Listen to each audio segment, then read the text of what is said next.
Good morning everyone, कैसे हैं सब लोग। चलिए एक बार बताइए, सब कुछ क्लियर है क्या? मेरी आवाज आप तक पहुंच रही है? मैं दिख रहा हूं, दोनों चीजें क्लियर है। सब कुछ आयुषी ने लिख दिया क्लियर है, दिव्या ने लिख दिया, धनुष ने लिख दिया, पंकज ने लिख दिया है क्लियर है। तो अपन क्लास कंटिन्यू करते हैं। बहुत बढ़िया भाई, चलो बहुत शानदार। सभी लोगों ने मैसेज कर दिया है, क्लियर है। बहुत सारे लोगों के मैसेज हैं। पैरासाइटोलॉजी अपनी एंड हो चुकी है। आज से हम क्लिनिकल पैथोलॉजी शुरू करने वाले हैं। और क्लिनिकल पैथोलॉजी बहुत इंपॉर्टेंट होती है आपके एग्जाम के लिए। इनसे क्वेश्चन बहुत बनते हैं, एक एक टॉपिक से तीन तीन चार चार क्वेश्चन तक आ जाते हैं एग्जाम में। आप प्रीवियस पेपर को उठा के देखोगे तो यूरिन एग्जामिनेशन, स्टूल एग्जामिनेशन, ये दो तीन टॉपिक ऐसे हैं, इनसे बहुत क्वेश्चन बनते हैं। यूरिन से तो कह ही नहीं सकते कि चार चार क्वेश्चन भी बन सकते हैं। तो बहुत ज्यादा इंपॉर्टेंट होती है क्लिनिकल पैथोलॉजी। तो अपन थोड़े से रिलैक्स होकर इन टॉपिक को पढ़ेंगे, इन सब्जेक्ट को पढ़ेंगे, है ना। वैसे तो अपनी क्लास एक दिन में दो चल रही थी, लेकिन क्लिनिकल पैथोलॉजी में अपन सिर्फ एक एक क्लास ही चलने देते हैं, ताकि दिनेश सर फिर आपको एमसीक्यू कराएं तो एक एक टॉपिक का एमसीक्यू आपको डेली कराएं, तो आपको थोड़े ज्यादा क्वेश्चन आपके कवर हो जाएंगे। ठीक है, बहुत ज्यादा अपन को अभी अपने पास टाइम है, तो एकदम से जल्दी सिलेबस खत्म करने का अपने पास कोई प्रेशर नहीं है। ठीक है, तो मैंने वैसे बोला था कि मई में अपना सिलेबस हो जाएगा। अगर होना चाहते तो हो भी सकता था, एक दिन में तीन तीन चार चार क्लास करके हम कर सकते थे, लेकिन जरूरत नहीं है। अब आपको थोड़ा सा रिलैक्स होना पड़ेगा। एकदम बहुत ज्यादा एंजाइटी लेवल जो रहती है वो भी अपन को बहुत तैयारी में प्रॉब्लम क्रिएट करती है। ठीक है, तो थोड़े से रिलैक्स होकर आप पढ़ाई करते रहो, अपनी तैयारी करते रहो। ठीक है, चलो क्लास कंटिन्यू करते हैं भाई। क्लिनिकल पैथोलॉजी में अपना पहला टॉपिक होता है यूरिन एग्जामिनेशन। बड़ा इंपॉर्टेंट टॉपिक है यूरिन एग्जामिनेशन। सबसे पहले अपन यूरिन के बारे में कंपोजिशन में बात करेंगे कि यूरिन में एक्चुअली होता क्या है। ठीक है, यूरिन क्या होता है ये मुझे बताने की जरूरत नहीं है। हमारे जो किडनी होते हैं वो हमारे बॉडी के अंदर जितने भी ऐसे वेस्ट मटेरियल हैं उनको यूरिन के थ्रू पास आउट करते हैं ना। यूरिन के थ्रू जो भी वेस्ट मटेरियल जैसे यूरिया, क्रेटिनिन वगैरह हो गए, ये बेस्ट मटेरियल है। क्रेटिनिन तो नहीं कहना चाहिए, यूरिया। यूरिया हमारा बेस्ट प्रोडक्ट है। तो इसके अलावा भी जो भी वो बेस्ट प्रोडक्ट होते हैं वो अपने यूरिन के थ्रू पास आउट होते हैं। साथ साथ में बॉडी को होम्योस्टेटिस मेंटेन करने के लिए, पानी का वाटर बैलेंस मेंटेन करने के लिए हमारी जो किडनी होती है वो यूरिन बनाती हैं और यूरिन को अपन एक्सक्रीट करते हैं। ठीक है, तो यूरिन के अंदर कौन कौन सी चीजें प्रेजेंट हो सकती है भाई? वैसे तो अपन जो कुछ भी खा रहे हैं, पी रहे हैं, मेटाबॉलिज्म, वो सारी की सारी यूरिन में बहुत कम मात्रा में हो भले ही, लेकिन प्रेजेंट होती हैं, थोड़ी बहुत एक्सक्रीट होती हैं। लेकिन अपने लिए जो ज्यादा इंपॉर्टेंट है कंपोजिशन, सिर्फ उन पे ही अपन बात करेंगे। कंपोजिशन से अभी तक क्वेश्चन कभी बने नहीं है, फिर भी कम से कम कुछ 7-8 पॉइंट है जो आपको नॉलेज होना चाहिए कि यूरिन में इतनी मात्रा में प्रेजेंट होते हैं। और जब भी अपन कंपोजिशन की बात करते हैं तो यूरिन में 24 घंटे की यूरिन से अपन कंपेयर करते हैं कि 24 घंटे की यूरिन अगर अपन कलेक्ट करेंगे तो उसमें कितनी मात्रा में प्रेजेंट होगा, जब भी अपन किसी भी चीज की बात करते हैं। ठीक है, तो टोटल 8 पॉइंट है ना। वैसे तो 8 के अलावा और भी बहुत सारे पॉइंट्स निकल सकते हैं, लेकिन इतने ही आपके लिए सफिशिएंट है। एग्जाम में कंपोजिशन से बेसिकली क्वेश्चन बनते नहीं कि इसमें कितनी मात्रा में प्रेजेंट होगा। फिर भी चांसेस है भाई, बन भी सकता है, तो आपको नॉलेज होना चाहिए। हमारी यूरिन में सबसे ज्यादा मात्रा में जो प्रेजेंट होता है यूरिया, 12 से लेकर 20 मिलीग्राम। एक्चुअली सबसे ज्यादा मात्रा क्यों बोला अपन ने? क्योंकि यूरिया बेस्ट प्रोडक्ट, हमारे बॉडी का सबसे ज्यादा बेस्ट प्रोडक्ट जो है वो यूरिया ही होता है। क्योंकि अपना जब प्रोटीन का मेटाबॉलिज्म होता है तो प्रोटीन के मेटाबॉलिज्म से अमोनिया बनता है, और अमोनिया के बाद में फिर यूरिया प्रोड्यूस होता है। तो अमोनिया हमारी बॉडी के लिए बहुत हार्मफुल है। तो वैसे तो बाकी के जितने प्रोडक्ट हैं, प्रोटीन है, ग्लूकोज है, सोडियम पोटेशियम क्लोराइड है, क्रेटिनाइन है, ये भी यूरिन में एक्सक्रीट होते हैं, लेकिन सबसे ज्यादा जो बेस्ट प्रोडक्ट है वो यूरिया है हमारे लिए। तो ये जरूर आपको दो पॉइंट तो आपको याद रखना ही पड़ेगा। बेसिकली तीन तीन जो है वो आपको बहुत याद होना ही होना चाहिए। एंड प्रोडक्ट है बहुत बढ़िया अमोनिया का। यूरिया जो होता है वो 12 से लेकर 20 मिलीग्राम प्रेजेंट होगा। क्रेटिनाइन जो होता है वो 14 से लेकर 26 मिलीग्राम तक होगा। और यूरिक एसिड जो होगा वो 250 से लेकर 750। एक्चुअली ज्यादा मात्रा में यूरिक एसिड है, लेकिन यूरिक एसिड बेस्ट प्रोडक्ट की कैटेगरी में ही आएगा। ठीक है, यूरिन का जो नाम है ना, वो एक्चुअली यूरिया के ही नाम पे बना है। यूरिया हमारा बेस्ट प्रोडक्ट होता है, तो मेन बेस्ट प्रोडक्ट जो होता है वो यूरिया होता है। ठीक है, अपन ने पहले बायोकेमिस्ट्री की क्लासेस में पढ़े हैं ये यूरिया, क्रिएटिनिन और यूरिक एसिड कैसे बनते हैं। क्रिएटिनिन जो होगा वो 14 से 26 है, और यूरिक एसिड जो होता है वो 250 से लेकर 750 मिलीग्राम तक यूरिन में प्रेजेंट होगा। कितने? 24 घंटे की यूरिन में। ठीक है, प्रोटीन बहुत कम मात्रा में प्रेजेंट होगा, सिर्फ 150 मिलीग्राम तक। मतलब 0 से लेकर 150 मिलीग्राम तक। और ग्लूकोज जो होगा वो 0.5 ग्राम यूरिन में प्रेजेंट हो सकता है। सोडियम 40 से लेकर 220 42 220 एम इक्विवेलेंट, मिली इक्विवेलेंट अपन इसको बोलते हैं। जितने भी अपने इलेक्ट्रोलाइट होते हैं, इलेक्ट्रोलाइट की जो यूनिट होती है वो मिली इक्विवेलेंट होती है, ये आपको ध्यान रखना है। पोटेशियम जो होता है वो 25 से लेकर 125 मिली इक्विवेलेंट प्रेजेंट हो सकता है यूरिन में। और क्लोराइड जो होता है वो 110 से लेकर 250 मिली इक्विवेलेंट प्रेजेंट हो सकता है। तो ये कंपोजिशन है यूरिन की, कि यूरिन में इतनी मात्रा में इतने इंग्रेडिएंट प्रेजेंट होते हैं हमारे बॉडी के। बेस्ट प्रोडक्ट में glucose, sodium, potassium actually best product नहीं है। चलो, तो ये कंपोजिशन आपको ध्यान रखना है। आगे बढ़ते हैं अपन। यूरिन एग्जामिनेशन अपन करेंगे तो कई बार यूरिन का जो हम टेस्ट लगाते हैं, यूरिन का टेस्ट अपन को 2 घंटे के अंदर अंदर लगाना रहता है, क्योंकि 1-2 घंटे के बाद फिर यूरिन में बैक्टीरिया ग्रो करने लगते हैं। तो लेकिन अगर इससे भी ज्यादा टाइम लग रहा है तो फिर हमको यूरिन को प्रिजर्व करके रखना पड़ता है। तो यूरिन के लिए कौन कौन से प्रिजर्वेटिव हम यूज करते हैं, ये आपको नॉलेज होना चाहिए, एग्जाम के लिए इंपॉर्टेंट भी है यूरिन प्रिजर्वेटिव। ठीक है, यूरिन प्रिजर्वेटिव में कॉमनली जो हम प्रिजर्वेटिव यूज करते हैं, 5 प्रिजर्वेटिव आपको याद रखना है। पहला है कंसंट्रेट HCl। कंसंट्रेट HCl जो होता है वो 24 घंटे की यूरिन के लिए हम यूज करते हैं। 24 आवर्स यूरिन, हमारी कुछ टेस्ट ऐसे होते हैं जैसे 24 आवर्स यूरिनरी प्रोटीन वगैरह हो गए, तो वो अपन 24 घंटे की यूरिन में ही डिटेक्ट करते हैं।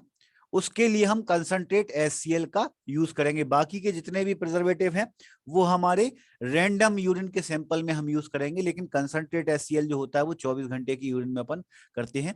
तो 24 घंटे की यूरिन में अपन 10 ml कंसंट्रेट HCl को यूज करते हैं। बाकी और कौन कौन से हैं? अगला है अपना टोल्यूइन।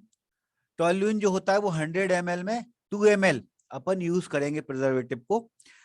अमाउंट कभी एग्जाम में कभी क्वेश्चन आया नहीं कि कितनी मात्रा में अपन प्रिजर्वेटिव यूज करते हैं।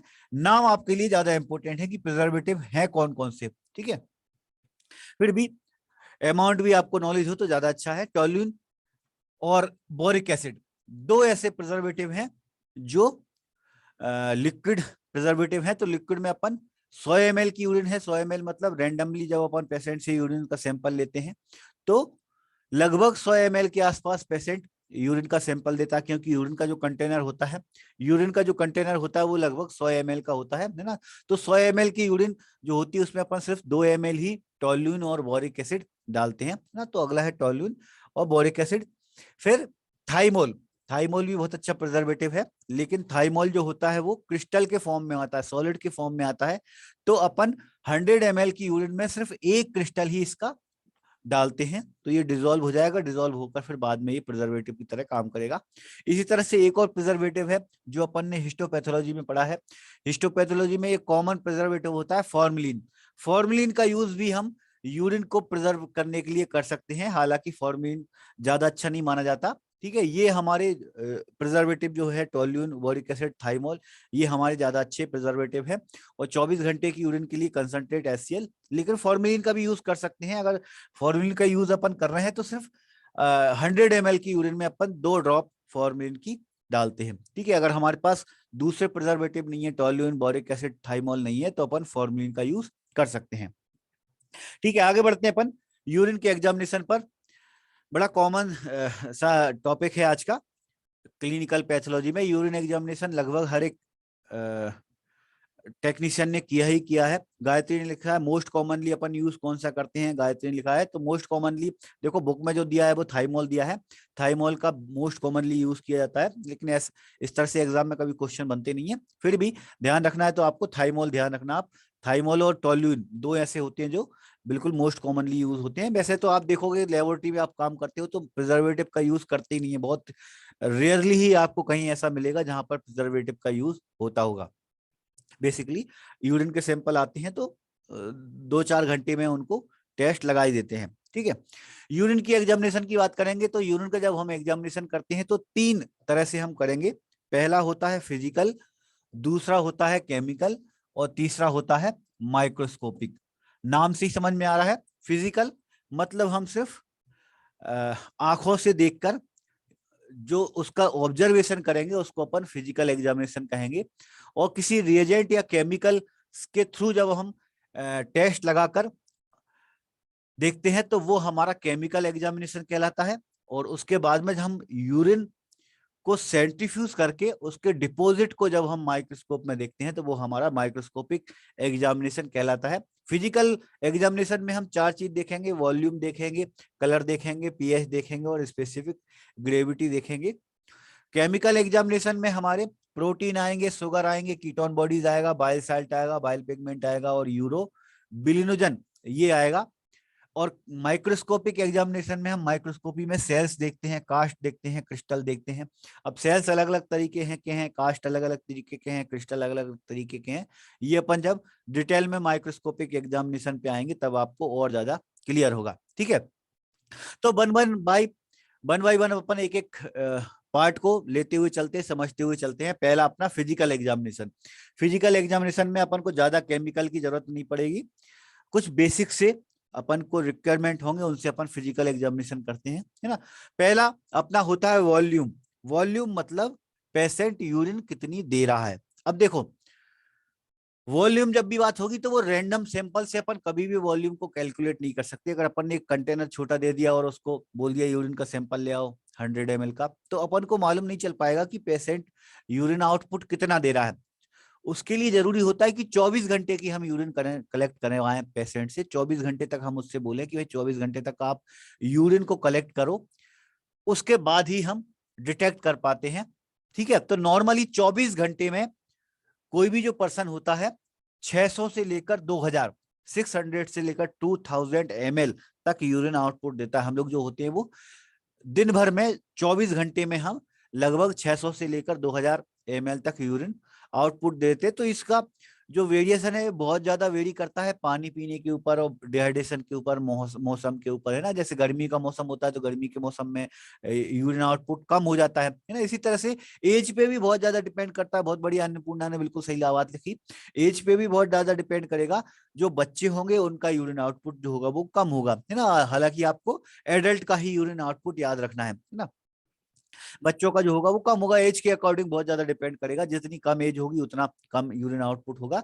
साथ साथ में मौसम का भी हो सकता है, पानी आप कितना पानी पी रहे हैं उसके आधार पर भी हो सकता है। नॉर्मली अगर एक एडल्ट पर्सन की बात करें तो 600 से लेकर 2000 ml तक यूरिन आउटपुट कोई भी पर्सन दे सकता है। अगर इससे भी ज्यादा यूरिन आउटपुट दे रहा है पेशेंट, कोई भी पर्सन, उसको बहुत ज्यादा यूरिन लग रही है, बहुत ज्यादा पानी पीते जा रहा है, बहुत ज्यादा यूरिन जाते जा रहा है 24 घंटे में, अगर 2000 ml 2 लीटर, 2000 ml का मतलब क्या हुआ 2 लीटर, 2 लीटर से भी ज्यादा अगर यूरिन आउटपुट दे रहा है कोई पर्सन, तो ये जो कंडीशन है इसे अपन पॉली यूरिया कहेंगे।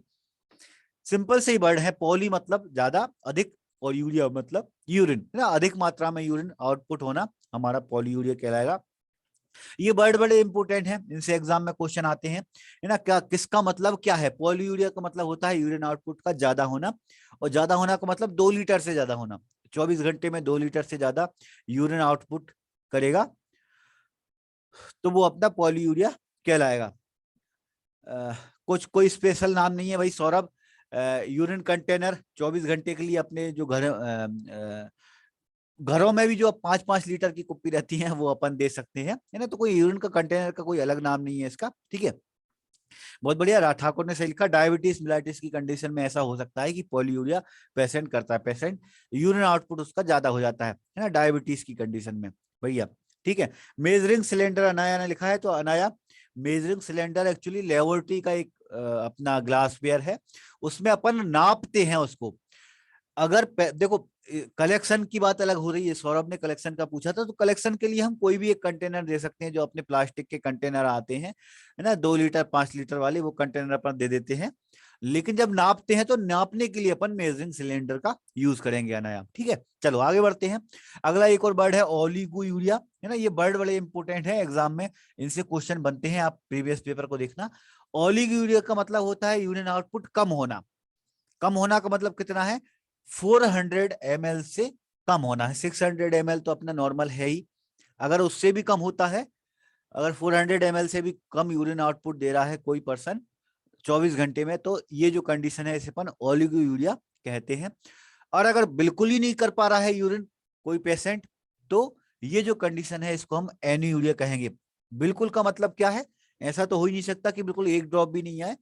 बिल्कुल करने का मतलब ये है कि 100 ml से भी कम, है ना, बहुत कम, लगभग ना के बराबर 100 ml एक बार में ही यूरिन आउटपुट में अपन सैंपल ले लेते हैं, है ना। तो इससे भी कम अगर कोई पेशेंट यूरिन आउटपुट दे रहा है तो वो अपना एनीयूरिया कहलाएगा, है ना। तो ये वर्ड बड़े इंपॉर्टेंट है। पॉली मतलब ज्यादा यूरिन, ओलिगो ओलिगो यूरिया मतलब कम यूरिन आउटपुट, एनीयूरिया मतलब बिल्कुल भी नहीं, ठीक है। इसी तरह से एक और बड़ा इंपॉर्टेंट वर्ड है नॉक्टूरिया। नॉक्टूरिया मतलब नाइट में यूरिन आउटपुट कम होना ना। नॉक्ट जो शब्द है एक्चुअली वो रात के लिए, नाइट के लिए अपन यूज करते हैं। इससे पहले भी अपन को ध्यान होगा, आप लोगों ने नॉक्ट शब्द पहले भी अपना आया है। नॉक्ट मतलब नाइट में, तो नाइट में यूरिन का आउटपुट अगर 500 ml से भी कम है तो इसे अपन नॉक्टूरिया कहेंगे। तो ये 4 मेडिकल टर्म है जो आपको याद रखना है, ठीक है। चलो आगे बढ़ते हैं। अगला अपना फिजिकल एग्जामिनेशन में आता है कलर। कलर बड़ा इंपॉर्टेंट है। कई बार अपन ये जो फिजिकल एग्जामिनेशन होता है इसको बड़ा नेगलेक्ट करते हैं, लेकिन यूरिन में फिजिकल एग्जामिनेशन बिल्कुल भी नेगलेक्ट करने वाली चीज नहीं है। इससे काफी कुछ हमको आइडिया लगता है ना। तो अपना यूरिन आउटपुट के बाद में दूसरा आता है कलर। कलर, ये जो ग्राफ देख रहे हो, इस ग्राफ के माध्यम से आप समझते हुए चलना, ठीक है, कि यूरिन का कलर किस किस तरह से हो सकते हैं, उनके क्या क्या प्रॉब्लम हो सकती है। भैया आप जो ज्यादा मैसेज के चक्कर में मत पड़ा करो, पहले थ्योरी समझ लो, फिर कोई डाउट रहेंगे तो अपन बाद में डिस्कस करेंगे, है ना। चलो, तो यूरिन का जो नॉर्मल कलर होता है वो पेल येलो होता है, पेल येलो। और यूरिन जो होता है वो एकदम क्लियर होता है, टर्बिड नहीं होता, ठीक है। ठाकुर ने लिखा है दोनों में क्या मतलब है, ओलिगोरिया और नॉक्टूरिया में, तो नाइट शब्द यूज करना पड़ेगा ठाकुर अपन को। नाइट में अगर कम है तो नॉक्टूरिया, और पूरे दिन भर में 24 घंटे में अगर कम है तो वो ओलिगोरिया कहलाएगा, ठीक है। यूरिन का जो नॉर्मल कलर होता है वो पेल येलो होता है, ठीक है। अगर ज्यादा येलो कलर है, ब्राइट येलो कलर है, तो येलो कलर के 2 कारण हो सकते हैं, या तो पेशेंट को जॉइंडिस है, या फिर विटामिन बी का एक्सेस अमाउंट वो ले रहा है, विटामिन बी, है ना। नॉर्मली जॉइंडिस की कंडीशन में यूरिन येलो नहीं रह पाता, वो थोड़ा और डार्क हो जाता है, ठीक है। तो अगर ब्राइट येलो कलर थोड़ा सा और ज्यादा येलो दिख रहा है तो विटामिन बी के, अगर पेशेंट को अपन मेडिसिन वगैरह दे रहे हैं, विटामिन बी वगैरह दे रहे हैं, तो उसमें ब्राइट येलो हो सकता है। रेड कलर का जो यूरिन होगा ये हमें इंडिकेट करता है कि यूरिन में ब्लड आ रहा है। ब्लड आने की वजह से यूरिन जो होगा वो रेड कलर का हमको दिखेगा, ठीक है। या फिर और कुछ कारण भी हो सकते हैं, कुछ फिजिकल कारण भी हो सकते हैं, है ना। यूरिन आउटपुट के दोनों ही कंडीशन में यूरिन के कलर वगैरह चेंजेस होते हैं, फिजिकल भी। फिजिकल मतलब नॉर्मल कंडीशन में भी अगर हम कुछ खाते पीते हैं, जो भी हम खा पी रहे हैं उसका भी इफेक्ट हमारे यूरिन के सैंपल पर पड़ता है, ठीक है। तो अगर बीटरूट वगैरह, ब्लैकबेरीज वगैरह अगर ये खा रहे हैं तो इससे भी यूरिन का कलर जो होता है वो रेडिश हो सकता है, ठीक है। इसके अलावा ऑरेंज, ऑरेंज कलर जो है वो डिहाइड्रेशन की कंडीशन में होता है पेशेंट को, या फिर कभी कोई ऐसी ड्रग दे रहे हैं, मेडिकेशन दे रहे हैं, मेडिसिन दे रहे हैं, उसकी वजह से यूरिन का कलर जो है वो ऑरेंज हो सकता है, ठीक है। या फिर डाइटरी फैक्टर, डाइटरी फैक्टर मैंने कहा वही खाने पीने में भी बहुत सारी चीजें हैं जो यूरिन के कलर चेंज करती हैं। तो कैरेट वगैरह अगर ज्यादा खा रहे हैं तो उसकी वजह से भी यूरिन जो है वो ऑरेंज हो सकती है। ग्रीन कलर बहुत रेयरली दिखता है यूरिन में, लेकिन ग्रीन कलर भी हो सकता है, बहुत भले ही रेयरली हो। ये नॉर्मली ड्रग कोई दवाई वगैरह हम दे रहे हैं तो उस कंडीशन में ग्रीन कलर पेशेंट को यूरिन का दिखता है। लेकिन कुछ दवा खाने में अगर डाई वगैरह खा लिए, कलर वगैरह कुछ चले गए हैं, तो उसकी वजह से भी ग्रीन कलर हो सकता है यूरिन। इसके अलावा एक और बड़ा इंपॉर्टेंट है बिलीवर्डन। बिलीवर्डन क्या होता है? जब भी हीमोग्लोबिन टूटेगा तो हीमोग्लोबिन टूटने के बाद सबसे पहले जो बनता है वो बिलीवर्डन बनता है। बिलीवर्डन फिर आगे जाके बिलीरुबिन में कन्वर्ट होता है। तो कोई ऐसा पेशेंट जिनका आरबीसी बहुत ज्यादा ब्रेकडाउन हो रही हो, तो बहुत ज्यादा ब्रेकडाउन में अगर आरबीसी बिलीरुबिन में ही कन्वर्ट नहीं हो पा रही, उससे पहले बिलीवर्डन जो बन रहा है वही अगर यूरिन में एक्सक्रीट हो गया, तो यूरिन का कलर जो होता है वो ग्रीन कलर का हो जाता है ना। तो ये जो बिलीवर्डन है, बिलीवर्डन, इसकी वजह से यूरिन का कलर ग्रीन कलर का शो होता है। ठीक, और अगर एकदम डार्क है तो वो हमको जॉइंटिस का इंडिकेशन देगा। फिर ब्राउन कलर का यूरिन, ब्राउन कलर का जो यूरिन है वो भी मेडिसिन की वजह से हो सकता है, कोई एंटीबायोटिक की वजह से हो सकता है, कोई एंटीबायोटिक हम ऐसे दे रहे हैं उसके इफेक्ट की वजह से, या फिर फिनोटॉइन लेवल की वजह से। एक फिनोटॉइन हमारा मेटाबॉलिज्म में आता है, एक एंजाइम होता है, इसकी वजह से हो सकता है। ये कुछ कारण है जिसकी वजह से यूरिन ब्राउन हो सकता है, हालांकि ब्राउन बहुत ज्यादा रेयरली ही दिखता है। एक और कलर है पर्पल।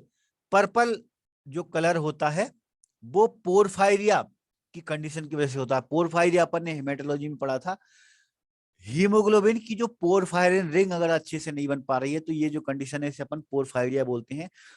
उस कंडीशन में क्या होगा, हीमोग्लोबिन का ब्रेकडाउन बहुत ज्यादा होता है। तो इस कंडीशन में यूरिन का जो कलर है वो पर्पल कलर का हो सकता है। ठीक है, तो पोरफायरिया की कंडीशन में पर्पल होगा। तो ये कुछ कलर के वेरिएशन है ना, जो नॉर्मल और एबनॉर्मल कंडीशन में किस तरह से होते हैं, ये आपको याद होना ही होना चाहिए भाई। ठीक है, एक बार इमेज के थ्रू अपन ने समझा था, एक बार अपन नोट्स के थ्रू समझते हुए चलते हैं। नॉर्मल कलर जो होगा वो पेल येलो होगा। डीप येलो अगर आ रहा है फॉर्म के साथ, तो इसका मतलब बिलिरुबिन यूरिन में आ रहा है, पेशेंट को जॉन्डिस है। रेड कलर आ गया है तो यूरिन में ब्लड इंडिकेट हो रहा है, पेशेंट को हेमेचूरिया है ना। हेमेचूरिया का मतलब यूरिन में ब्लड। ठीक है, इसके अलावा हमने देखा भी बीटरूट वगैरह खाने से भी रेड कलर का हो जाता है। ऑरेंज या ऑरेंज ब्राउन कलर है तो यूरोबिलिजन या पोर्फोबिलिजन की वजह से होता है। येलो कलर जो होता है वो बिलीवर्डन की वजह से होगा। डार्क ब्राउन या ब्लैक कलर जो होगा वो एलकैप्टोनुरिया, मेलेनोमा, इनकी वजह से भी हो सकता है। पर्पल कलर पोरफायरिया की वजह से होता है। और मिल्की व्हाइट बड़ा इंपॉर्टेंट है, मिल्की व्हाइट प्रीवियस पेपर में आ चुका है एक दो बार। मिल्की व्हाइट अगर यूरिन का कलर है तो ये काइलूरिया की कंडीशन में होगा। तो यहाँ पर ये तीन वर्ड आपको दिख रहे हैं, सॉरी चार वर्ड दिख रहे हैं आपको, एल्केप्टूरिया, मेलेनोमा, पोरफायरिया और काइलूरिया। ये थोड़े से स्पेशल वर्ड दिख रहे हैं, तो इनको अपन थोड़ा और समझते हुए चलते हैं। मेलेनोमा का मतलब ये है कि भाई मेलेनिन अपने स्किन का एक पिगमेंट होता है, अगर ये स्किन का पिगमेंट यूरिन में आने लगा तो यूरिन ब्राउन कलर की दिखेगी। ठीक है, बाकी के जो वर्ड है मेडिकल वर्ड उनको समझते हुए चलते हैं। पहला अपना है एल्केप्टोनुरिया। ठीक है, एल्केप्टोनुरिया का मतलब क्या होता है, इसे हम ब्लैक बोन डिसीज भी कहते हैं। और इसमें जो पेशेंट होता है उसके फेस पर पिगमेंटेशन होने लगता है। पिगमेंटेशन मतलब एकदम ब्राउन कलर के उसके पिगमेंट बनने लगते हैं। ये आप इमेज देख रहे हो बच्चे की, है ना, चेहरे पे कुछ इस तरह से डार्क सर्कल, डार्क पिगमेंट बनने लगते हैं। और ये किसकी वजह से होता है, ये जो होता है वो एक जेनेटिक डिसऑर्डर होता है। इनहेरिटेड जेनेटिक डिसऑर्डर का मतलब क्या है, अगर मदर फादर को ये प्रॉब्लम है तो मदर फादर से उनके बच्चों में ये प्रॉब्लम पहुंच सकती है, जिसकी वजह से होमोजेनिस्टिक एसिड जो होता है वो टिश्यू में जाकर इकट्ठा होने लगता है। होमोजेनिस्टिक एसिड अगर हमारी बॉडी में इकट्ठा होने लगेगा तो इस तरह की प्रॉब्लम आने लगती है पेशेंट में। स्किन जो होती है, फेस वगैरह होता है, वहां पर पिगमेंट बनने लगते हैं, डार्क जो स्किन है वो डार्क होने लगती है ना। इसे अपन एल्केप्टोनुरिया कहते हैं। ठीक है, तो ये जो होमोजेनिस्टिक एसिड होता है ये हमारी स्किन और आसपास की जो कार्टिलेज होती है उसको नुकसान पहुंचाता है, वहां पर ये ब्लैक कलर का, ब्राउन कलर का पिगमेंट शो करता है, पिगमेंट बनाता है। ठीक है। एल्केप्टोनूरिया और फेनिल कीटोनूरिया सेम है क्या, दोनों अलग अलग हैं? सेखा, दोनों को आप डिस्कस पढ़ना आगे जाके। स्किन क्लियर नहीं है। स्किन क्यों क्लियर नहीं है भाई? ये आप देखो, मैं बोलता हूँ साथ साथ में आप नोट्स साथ में रख लिया करो, तब आपको ज्यादा अच्छे समझ में आएगा। मेरे हिसाब से बिल्कुल क्लियर है, कोई दिक्कत नहीं है। और बाकी के लोग बताएं क्लियर नहीं होगी तो अपन डिस्कस कर लेंगे, कुछ सॉल्यूशन कर लेंगे। आगे बढ़ते हैं। अगला अपना वर्ड है पोरफायरिया। पोरफायरिया जो होता है वो एक लीवर डिसऑर्डर होता है। इसमें बॉडी में पोरफायरिन बनने लगता है। और ये जो पोरफायरिन होता है ये अपने स्किन पे, नर्वस सिस्टम पर नेगेटिव इफेक्ट डालता है। पोरफायरिन रिंग अपन ने पढ़ी थी भाई, है ना, अपने हीमोग्लोबिन में वैसे पोरफायरिन रिंग का यूज होता है। लेकिन ये पोरफायरिन अगर ज्यादा बनने लगी बॉडी में, तो ज्यादा बॉडी में बनने लगी तो वो हमारे स्किन में, नर्वस सिस्टम पर प्रॉब्लम क्रिएट करने लगेगी। उसमें पेशेंट को पेट दर्द वगैरह होने लगेगा, सीने में दर्द होगा, उल्टी वगैरह होगा, ये सब सिम्टम्स उसको आते हैं। ठीक है। चलो अगला वर्ड है काइलूरिया।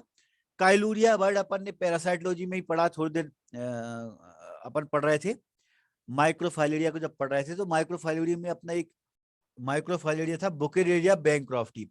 इस पैरासाइट का अगर किसी को इन्फेक्शन है पेशेंट को, तो उसकी वजह से जो लिम्फेटिक सिस्टम होता है वो जाम हो जाता है। लिम्फ जो होगा वो जाम हो जाएगा, इकट्ठे होने लगता है। तो वो लिम्फ जो है, लिम्फेटिक फ्लूइड जो है वो यूरिन में एक्सक्रीट होने लगता है। तो यूरिन में एक्सक्रीट होने लगता है, तो जिसकी वजह से क्या है, यूरिन जो होता है वो मिल्की व्हाइट कलर का शो होने लगता है हमको। तो ये जो मिल्की व्हाइट यूरिन होता है इसी को ही हम काइलूरिया कहते हैं, है ना। और काइलूरिया होगा किसकी वजह से? एक पैरासाइट की वजह से, बुकेरिया बैंक्रॉफ्टी। बुकेरिया बैंक्रॉफ्टी अपना माइक्रोफाइलेरिया होता है ना।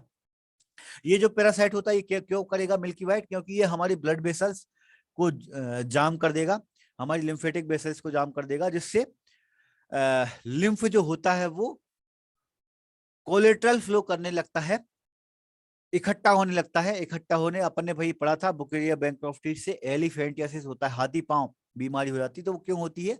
लिम्फेटिक फ्लूइड इकट्ठा होने लगता है। ठीक है।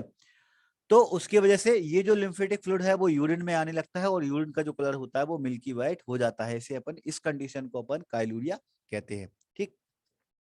तो ये जो हमारे कलर थे, यूरिन के कलर के थ्रू हम काफी कुछ डायग्नोसिस कर सकते हैं, है ना। ये आपको नेग्लेक्ट नहीं करना है यूरिन के कलर को। अगला अपना आता है रिएक्शन या फिर पीएच। चलो, पीएच, पीएच बहुत ज्यादा पैथोजेनिक नहीं माना जाता है। नॉर्मल जो पीएच होता है यूरिन का वो 4.6 से लेकर 8.0 तक हो सकता है। पीएच में बहुत ज्यादा वेरिएशन आता है, तो ये वेरिएशन हमारे खाने पीने पे बहुत ज्यादा डिपेंड करेगा। फिर भी अगर पेशेंट को बहुत ज्यादा एसिडिक यूरिन है, मतलब 4.6 से भी अगर कम पीएच है, एसिडिक पीएच अगर यूरिन का है, तो ये हमें बता रहा है कि पेशेंट को यूरिनरी ट्रैक्ट इन्फेक्शन है। यूरिनरी ट्रैक्ट इन्फेक्शन की वजह से यूरिन जो होता है वो एसिडिक पीएच में होता है। एल्कलाइन पीएच मतलब 8.0 से भी ज्यादा अगर पीएच है, तो इसका मतलब ये है कि जो पर्सन है, जो पेशेंट है, वो प्रोटीन का डाइट ज्यादा ले रहा है। प्रोटीन की डाइट ज्यादा लेने से क्या होगा? जब प्रोटीन टूटेगा तो वो अमोनिया में कन्वर्ट होगा। तो अमोनिया जो होता है वो एल्कलाइन पीएच कर देता है। तो अमोनिया की वजह से यूरिन का कलर एल्कलाइन हो सकता है। ठीक है। तो पीएच वैसे बहुत ज्यादा पैथोजेनिक हमें कंडीशन नहीं बताता है ना। अगला है अपना स्पेसिफिक ग्रेविटी।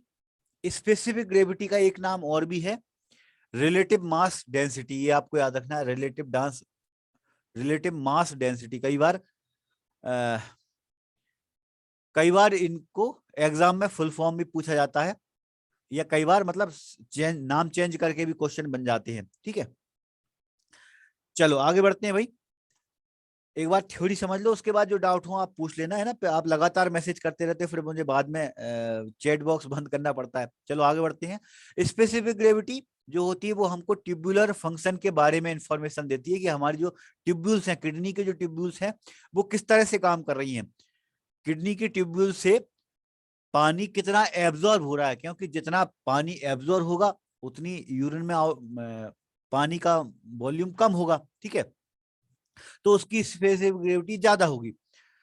स्पेसिफिक ग्रेविटी को समझने के लिए आप ये समझ लो कि स्पेसिफिक ग्रेविटी का मतलब ये है कि गाढ़ापन, जितना ज्यादा गाढ़ापन होगा उसका मतलब स्पेसिफिक ग्रेविटी उतनी ज्यादा है, और जितना कम गाढ़ापन है उसका मतलब स्पेसिफिक ग्रेविटी उतनी कम है ना। तो गाढ़ापन किस पे डिपेंड करेगा? पानी पर। पानी जितना ज्यादा होगा गाढ़ापन उतना कम होगा, ठीक है। तो स्पेसिफिक ग्रेविटी भी उतनी कम होगी। तो ये किस बात पे डिपेंड करेगा? हमारी जो ट्यूब्यूल्स होती है, किडनी में अपन ने पढ़ा था, किडनी की जो ट्यूब्यूल्स होती हैं वो क्या करती हैं? पानी को एब्जॉर्ब करती हैं। तो वो कितना पानी एब्जॉर्ब कर रही हैं, तो जितना पानी वो एब्जॉर्ब करती है उसके हिसाब से उनकी स्पेसिफिक ग्रेविटी यूरिन की बनती है। नॉर्मल जो स्पेसिफिक ग्रेविटी होती है वो 1.003 से लेकर 1.030 के बराबर होती है। मैं एक बार चैट बॉक्स बंद कर रहा हूँ भाई, है ना। आपको ज्यादा आगे बढ़ने की जरूरत ही नहीं, यूरोनोमीटर, रेफ्रेक्टोमीटर, ठीक है। पहले आप थ्योरी को समझ लो, फिर बाद में जो भी डाउट होंगे तो ओपन डिस्कस करेंगे ना। आप लोग पता नहीं क्यों बहुत ज्यादा आगे बढ़ते हो। पीएच का एक फुल फॉर्म पूछा एक स्टूडेंट ने, पीएच का जो फुल फॉर्म होता है वो पावर ऑफ हाइड्रोजन होता है ना। बड़े सिंपल से क्वेश्चन पूछते हो आप लोग। चलो आगे बढ़ते पर स्पेसिफिक ग्रेविटी जो होगी वो 1.003 से लेकर 1.030 तक होती है। अगर किसी पेशेंट को बार बार यूरिन का सैंपल हम वो दे रहा है और बार बार हम जब उसका टेस्ट लगा रहे हैं और स्पेसिफिक ग्रेविटी उसकी 1.010 पर ही आती है, हमेशा उसकी लगभग एक जैसी आती है, तो ये जो कंडीशन है इसको अपन आइसोस्थेनूरिया कहते हैं, है ना। कोई भी पेशेंट बार बार अगर सैंपल दे रहा है लेकिन हर बार उसकी स्पेसिफिक ग्रेविटी अगर 1.010 है, तो ये जो कंडीशन है इसे अपन आइसोस्थेनूरिया कहते हैं, ठीक। इसी तरह से स्पेसिफिक ग्रेविटी से एक मिलता जुलता वर्ड है ऑस्मोलेलिटी। ऑस्मोलेलिटी की नॉर्मल रेंज होती है वो 300 से लेकर 900 मिली ऑस्मोलेलिटी पर केजी होती है। हालांकि इंपोर्टेंट वर्ड नहीं है, फिर भी आपको याद होना चाहिए, है ना। आगे बढ़ते हैं। स्पेसिफिक ग्रेविटी को डिटेक्ट करने के लिए हम दो तरह की मेथड यूज कर सकते हैं, या तो यूरोनोमीटर या फिर रिफ्रेक्टोमीटर। यूरोनोमीटर क्या होता है? यूरोनोमीटर जो होता है वो कुछ इस तरह से एक मेजरिंग सिलेंडर में हम इस तरह का एक इक्विपमेंट यूज करते हैं, है ना। एक मेजरिंग सिलेंडर में हमने यूरिन भर दी और उसमें ये जो अपना ग्लास बियर दिख रहा है इसी को ये अपन यूरोनोमीटर कहते हैं, है ना। इसमें होता क्या है? इसमें एक तरफ नीचे की तरफ थोड़ा वजन के लिए और ताकि अपन को दिखता रहे, रेड कलर का होगा, ग्लास का बना हुआ ये ग्लास बियर होता है, ठीक है। और ऊपर इसमें स्केल होते हैं, है ना, स्केल होंगे इसमें। तो स्केल में जब हम इसको पानी में अगर डिप करते हैं तो पानी में डिप करने के बाद यहाँ पर जो 1.0 लिखा रहता है वहां पर जाकर, मतलब ये जो होता है ये 1.0 तक डिप होगा, 1.0 तक। अगर अपन सिर्फ सिंगल पानी में, किसी भी नॉर्मल पानी में अगर इसको अपन डिप करते हैं तो, लेकिन जब इसको अपन यूरिन में भर के डिप करेंगे तो यूरिन की स्पेसिफिक ग्रेविटी जो होगी वो पानी से थोड़ी ज्यादा होती है, तो ये थोड़ा और ऊपर हो जाता है ना। तो ये यहाँ पर जो इसके स्केल है वो हमें बताते हैं कि जो यूरिन है उसकी स्पेसिफिक ग्रेविटी कितनी है ना। तो ये मैनुअल मेथड होती है यूरिनोमीटर, कॉमनली जो यूज की जाती है वो यही होती है।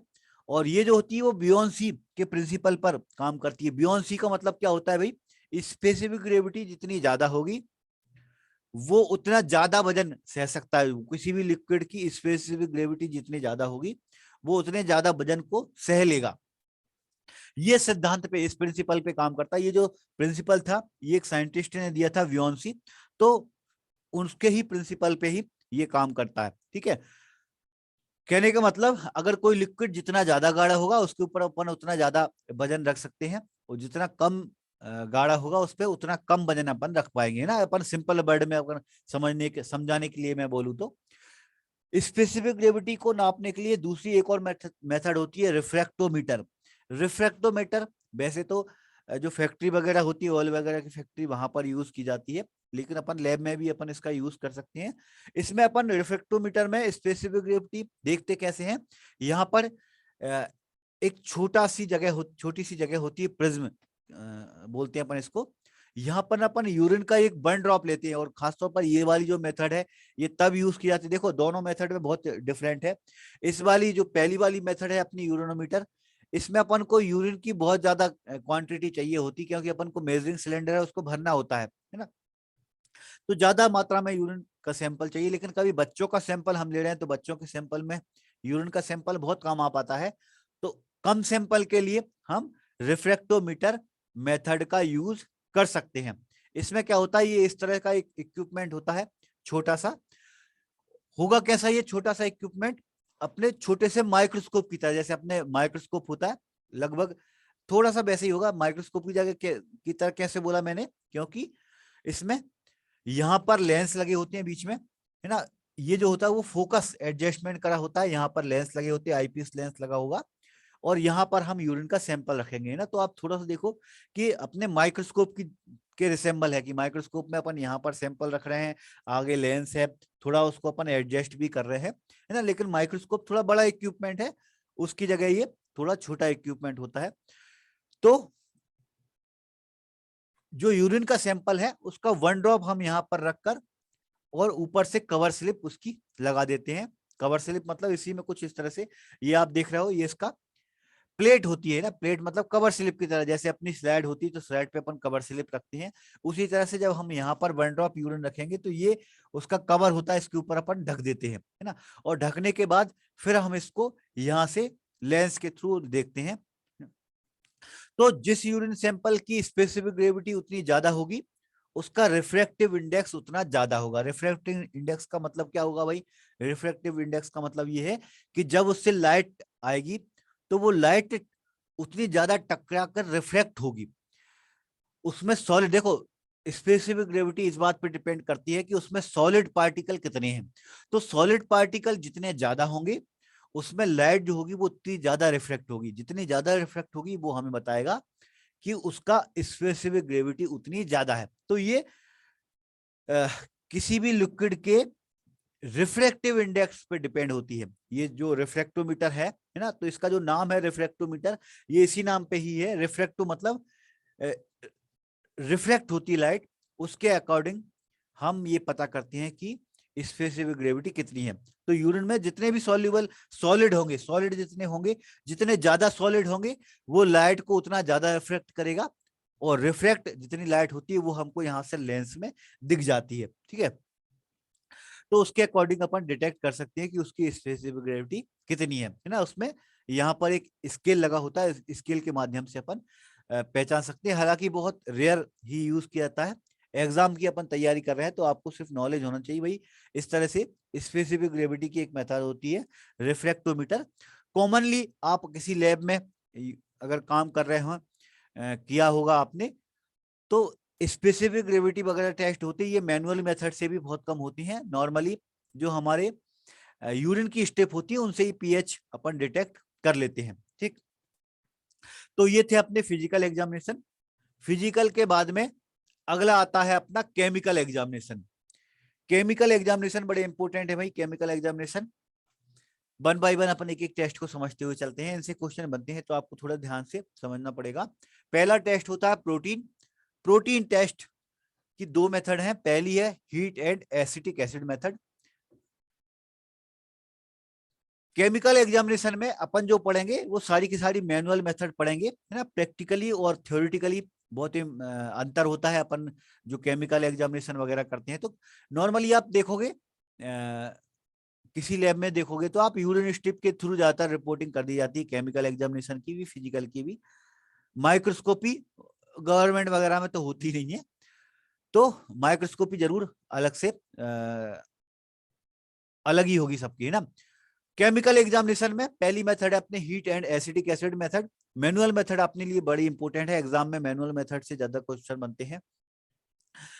इसमें अपन क्या करते हैं भाई, इसमें अपन प्रोटीन को गर्म करके देखते हैं। प्रोटीन की एक प्रॉपर्टी होती है, अगर प्रोटीन को अपन गर्म करेंगे तो वो प्रेसिपिटेट हो जाता है। जैसे कि आप आपने देखा होगा जो हमारे अंडे रहते हैं, अगर किसी अंडे को अगर अपन ना उबालें तो वो अंडा जो होगा, अंडे का अंदर का जो भाग होगा वो लिक्विड होगा।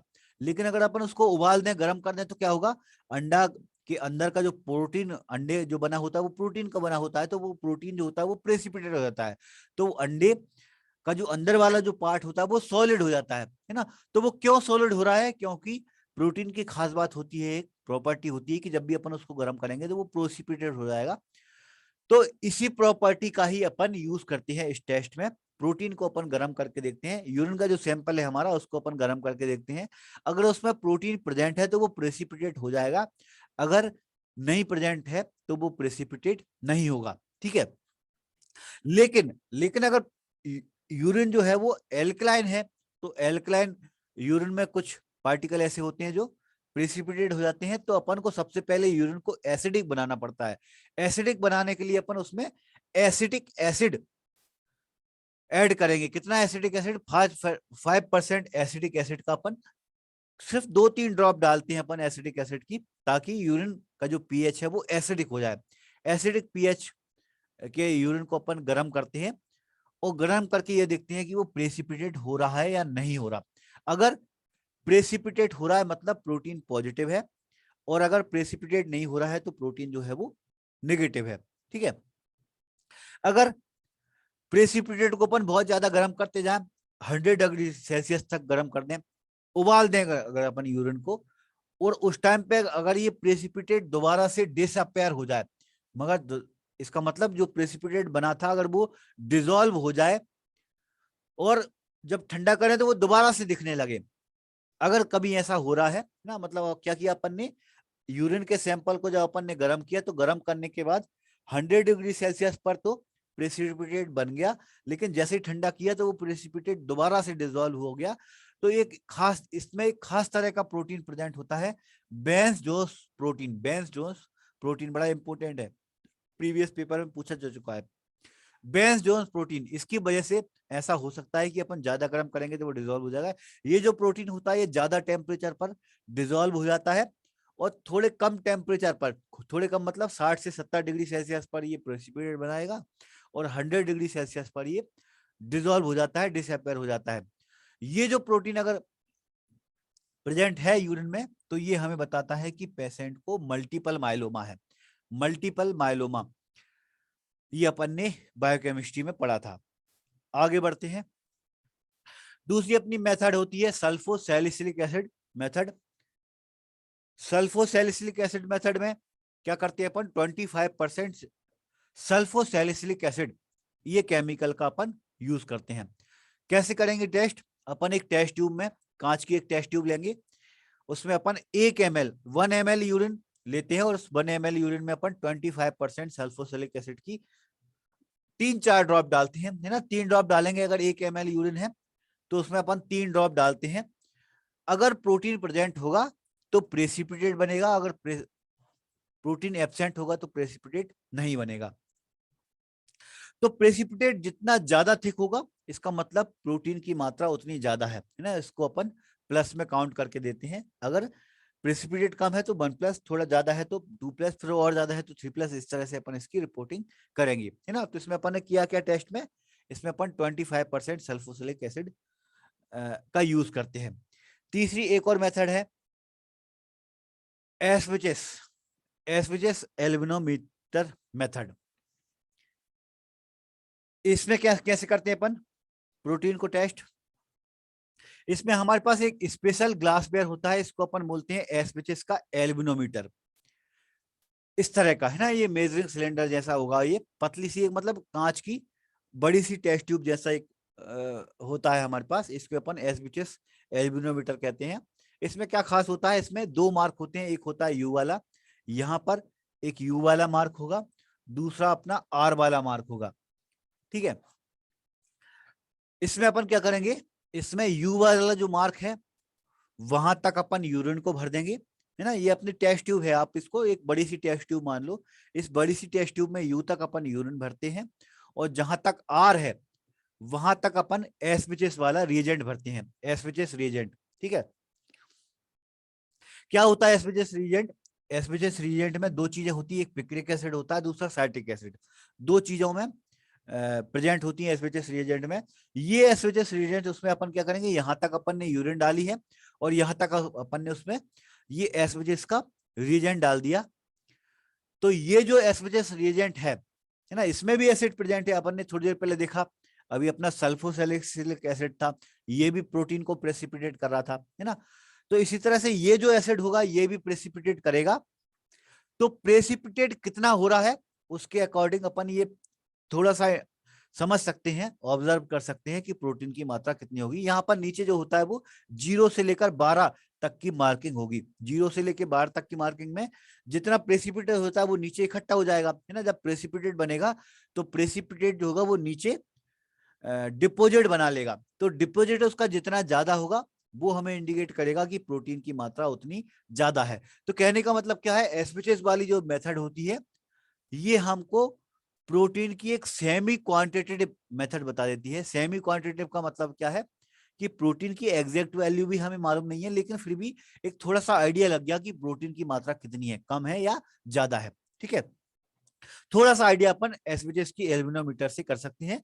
मेथड में हमारा सल्फोसिलिक एसिड और ये वाली मेथड दोनों थोड़ी सी सेम ही है, थोड़ी एक जैसी है। दोनों में अपन ने एसिड का यूज किया है। सल्फोसिलिक एसिड वाली जो मेथड थी उसमें अपन ने सल्फोसैलिसिलिक एसिड का यूज किया। यहाँ पर अपन ने एसबीएस रिएजेंट का जो यूज किया उसमें भी एसिड ही है, पिक्रिक एसिड और साइट्रिक एसिड है ना। और दोनों मेथड में हुआ क्या, दोनों मेथड में जो एसिड है वो प्रेसिपिटेट बना रहा है, लेकिन इसका जो प्रेसिपिटेट था जो हमारा सल्फोसैलिक एसिड का, ये पूरी यूरिन में डिसॉल्व हो जाता है। तो यूरिन में डिसॉल्व होने से नीचे डिपोजिट नहीं होगा, जबकि ये वाला जो हमारा एसिड होता है पिक्रिक एसिड साइट्रिक एसिड, ये प्रेसिपिटेट को जब बनाएगा तो वो प्रोटीन प्रेसिपिटेट जो होगा वो नीचे डिपोजिट बना लेता है। तो डिपोजिट की मात्रा जितनी ज्यादा होगी उससे हमें डिटेक्ट हो जाएगा कि प्रोटीन की मात्रा कितनी ज्यादा है। ठीक है, चलो आगे बढ़ते हैं। अगला अपना टेस्ट है शुगर का।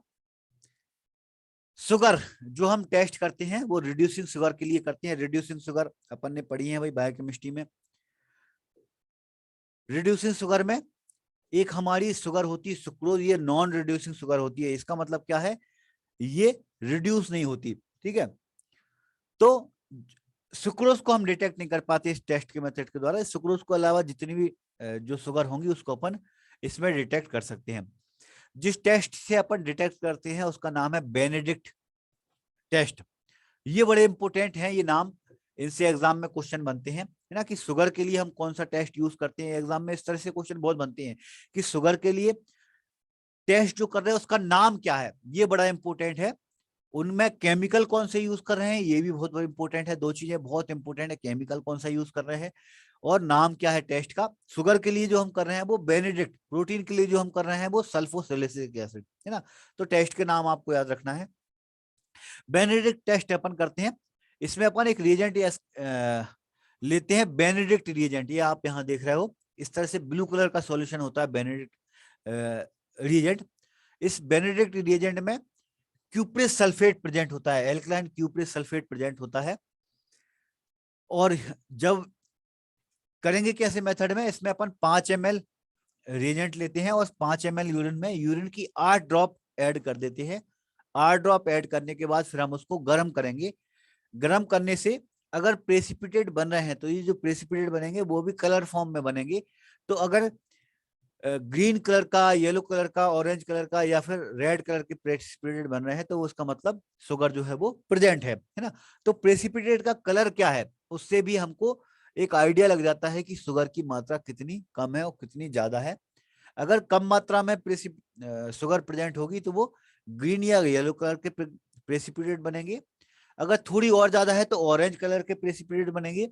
अगर और थोड़ी ज्यादा है तो रेड कलर का, और थोड़ी ज्यादा है तो थोड़े ब्राउन कलर के प्रेसिपिटेट बनते हैं। तो उसमें अपन इसकी रिपोर्टिंग 1+, 2+, 3+ करके इसकी रिपोर्टिंग कर सकते हैं। ठीक है, तो ये ग्रीन और येलो है, ये हमको बताता है कि रिड्यूसिंग शुगर जो है वो ट्रेस अमाउंट में है। ऑरेंज हमें बताता है मॉडरेट में है, और अगर लार्ज अमाउंट में है तो फिर रेड कलर का उसमें प्रेसिपिटेट बनता है। ठीक है, तो ये किस प्रिंसिपल पे काम करेगा कि शुगर जो होती है वो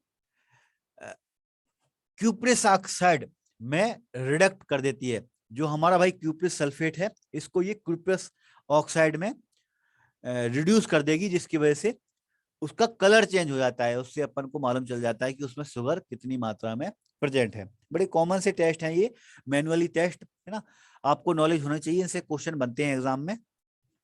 अगला अपना टेस्ट है कीटोन बॉडीज। कीटोन बॉडीज सबसे पहले अपन समझते हैं कि कीटोन बॉडीज एक्चुअली होती क्या है। कीटोन बॉडीज जो होती है वो फैटी एसिड, फैटी एसिड मतलब हमारी जो फैट बनता है फैटी एसिड से, उनके टूटने से बनती है। फैटी एसिड जब टूटता है तो उससे कीटोन बॉडीज बनती हैं। और ये टूटेगी कब? अपन ने पढ़ा था भाई बायोकेमिस्ट्री में कि जब भी हम लंबे टाइम तक भूखे हैं, देखो पहले जब अपन खाना खाते हैं तो पहले हमने जो खाया है तो हमारे तुरंत जो हमने जो कुछ खाया है वही टूटकर हमें हमारी बॉडी को एनर्जी मिलती है। अगर मान लो एनर्जी की जरूरत नहीं है तो वो जो कार्बोहाइड्रेट होता है वो स्टोरेज होता है, तो पहले तो वो ग्लाइकोजन के फॉर्म में स्टोरेज होगा, और ज्यादा स्टोरेज, और ज्यादा अपन खाते जा रहे हैं तो वो फैट के रूप में स्टोरेज होगा। तो जो स्टोरेज हुआ है फैट, अगर अपन कोई ऐसी कंडीशन आती है कि लंबे टाइम तक अगर अपन खाना नहीं खा रहे हैं तो ये जो स्टोरेज फैट है ये एनर्जी की तरह अपनी बॉडी जो होती है वो एनर्जी की तरह यूज करने लगती है। तो फैट से पहले टूटेगा तो फैटी एसिड बनेगा, और जब ये फैटी एसिड और टूटेंगे तो उनसे कीटोन बॉडीज बनती है। तो जब भी कभी ऐसी कंडीशन होगी कि हम बहुत लंबे टाइम तक भूखे हैं तो उस टाइम पर ये जो फैटी एसिड होती है ये टूटती है, उनकी वजह से कीटोन बॉडीज बनती है। कीटोन बॉडीज जो होती है वो 3 तरह की हो सकती हैं। पहली बीटा हाइड्रोक्सी ब्यूटिक एसिड, ये सबसे ज्यादा मात्रा में प्रेजेंट होती है कीटोन बॉडीज, 78% है ना। दूसरी कीटोन बॉडीज होती है एसिटो एसिटिक एसिड, 20% मात्रा इसकी प्रेजेंट होती है ना। और एसीटोन, तीसरी जो कीटोन बॉडीज है वो एसीटोन, 2% ये हमारी बॉडी में प्रेजेंट होगी जब कीटोन बॉडीज बनेगी। ठीक है, 2 तरह के टेस्ट हम इसमें करते हैं कीटोन बॉडीज के लिए। पहला है रौद्रास और दूसरा है गरहार्ड। रौद्रास टेस्ट बड़ा इंपॉर्टेंट है, रौद्रास टेस्ट एग्जाम में क्वेश्चन बनते हैं। रौद्रास टेस्ट कैसे करेंगे भाई? हम रौद्रास टेस्ट में हम टेस्ट करने के लिए एसिटो एसिटिक एसिड और जो एसीटोन होता है, ये प्रिंसिपल पहले समझ लो आप, वो एल्कलाइन सॉल्यूशन में सोडियम नाइट्रोप्रोसाइड के साथ रिएक्ट करके पर्पल कलर का कॉम्प्लेक्स बनाता है ना। जो एसीटोन होता है ये अपन टेस्ट करते हैं, ये बेसिकली अपने एसिटो एसिटिक एसिड, हमने 2 तरह के कीटोन बॉडीज हैं, एसिटो एसिड एसिड और एसीटोन है ना। 2 तरह के जो कीटोन बॉडीज होते हैं ये सोडियम नाइट्रोप्रोसाइड के साथ रिएक्ट करते हैं और रिएक्ट करके पर्पल कलर का कॉम्प्लेक्स बनाते हैं। तो इसमें अपन ने यूज क्या किया है? सोडियम नाइट्रोप्रोसाइड ना। तो इसमें अपन जब टेस्ट लगाएंगे तो क्या करेंगे? अपन यूरिन में सोडियम नाइट्रोप्रोसाइड